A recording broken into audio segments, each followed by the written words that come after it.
కర్ణం పటేల్ కావచ్చు అని నేను అనుకుంటున్నాను. ఇప్పుడు మీరు అన్నట్టుగా జనాభా ఎక్కువ, ఓటు అనే ఆయుధం మీ చేతిలో ఉంది. మరి మీ ఓటు అనే ఆయుధంతో మీరు ప్రభుత్వాలని మార్చచ్చు, ఎవరైతే ఎన్నుకోవాలో వాళ్ళని ఎన్నుకోవచ్చు, మీ ముద్రాజులు ఎక్కువ మంది ఎన్నుకోవచ్చు. అటువంటి అవకాశం ఎందుకు వదులుకుంటారు? ఆ అవకాశంగా సద్వినియోగం చేసుకుంటే ఈ రోజు ముద్రాజులు కూడా ఈక్వల్గా అంటే మిగతా కులాలతో పాటు అధికారంలో కూడా వచ్చే అవకాశం ఉండేది కదా. అవును, అయితే ఏంటంటే ముద్రాజులు ఒక్కరే కాదు భాయ్ సాబ్, ప్రతి కులంలో కూడా ప్రతి ఒక్కరికి ఏదో వీక్నెస్ ఉంటుంది. అంటే వీక్నెస్ అంటే ఏంటంటే ఇప్పుడు నువ్వు ఉన్నావు, నా ఇంటి పక్కల కులమైనా కాదు, నా ముద్రాజోడు కులమోడు లేవడ్డాడు, నువ్వు నాకు మంచి ఫ్రెండ్ గురించే సపోర్ట్ చేస్తాను తప్ప ఎవడో కులమోడు నిలబడ్డాను సపోర్ట్ చేసేది కాదు. ఎస్సీలు ఉండని, బీసీలు ఉండని, మైనార్టీస్ ఉండని.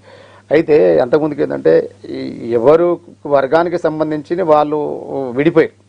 ముద్రాజులు ఇప్పుడు కూడా ఏంటంటే ఇంటి పక్కలోడు వచ్చిండు, అరే మా ఎక్కడో దూరం నిలబడ్డది భయ్, మా ఇంటి పక్కలోడు కులంతోనే పని లేదు, రేపు మంచి చెడ్డలు ఉన్నా నాకు పక్కకుంటాడు అన్న, అంటే ఆపదలో నిలబడతాడు, మనకు అవసరానికి ఆదుకుంటాడు, ఏదైనా మన సమస్యలు ఉంటే చెప్పవచ్చు అన్న ఉద్దేశంతో కులంలోకి వేయాలని ఏం లేదు, వేరే వాళ్ళకు కూడా వేస్తారు, వేరే వాళ్ళని గెలిపించిన సందర్భాలు ఉన్నాయి.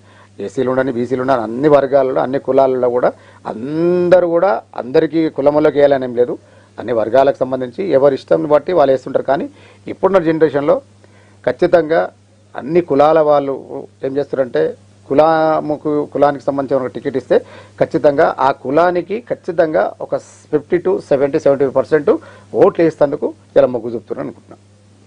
అంటే ఒక ముదిరాజ్ సంఘం అధ్యక్షుడిగా ముదిరాజులకు మీరు ఏ రకంగా సూచన చేయదలుచుకున్నారు? పర్టికులర్గా ముదిరాజులకు ఒకటే, ఈ తెలంగాణ రాష్ట్రంలో ముదిరాజులందరికీ, దాంతోపాటు వేరే వర్గాలకు సంబంధించి ఎస్సీ, బీసీ, మైనార్టీస్ అందరు కూడా, నేను అందరు బిడ్డను కాబట్టి మీకు ఎవరైతే మీకు పార్టీ ద్వారా కానీ మిమ్మల్ని రాజకీయంగా, ఆర్థికంగా, సామాజికంగా మిమ్మల్ని కూడా ఎదగడానికి దోహదపడతారో వాళ్ళకి ఖచ్చితంగా మీరు ఓట్లేసి గెలిపించాలి. అలాగే ఈరోజు కాంగ్రెస్ పార్టీలో రేవంత్ రెడ్డి అన్న నాయకత్వంలో నేనే కాదు, నాతో పాటు ఇవాళ ముదిరాజు కానీ ఎస్సీ, బీసీ, మైనారిటీ అందరూ లక్షలాది మంది, కోట్లాది మంది అందరూ కూడా ఇవాళ కాంగ్రెస్ పార్టీకి ఓటేసి పార్లమెంట్ ఎలక్షన్లో చాలా మందిని గెలిపించుకుంటారని అనుకుంటున్నాను. So okay.